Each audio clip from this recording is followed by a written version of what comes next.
Мен мынанда зацеплялка керек енді бара-бар. Қолда тұтам енді, бисмилlah. Что-то мен итлер көрдім әлі. Лишь бы итлер не нападали. Ферма не дедер мында.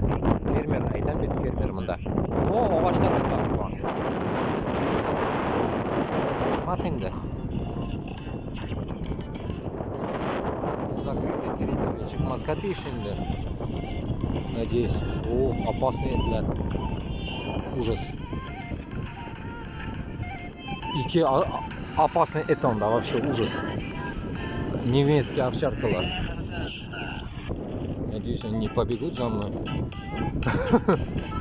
Жестко, опасно. Территория охраняется. Ну, фермер территорию охраняет тренда. Безда онда да хуже итлер. Надеюсь, не бегут, не... Фу, буду знать, больше мында келмеске.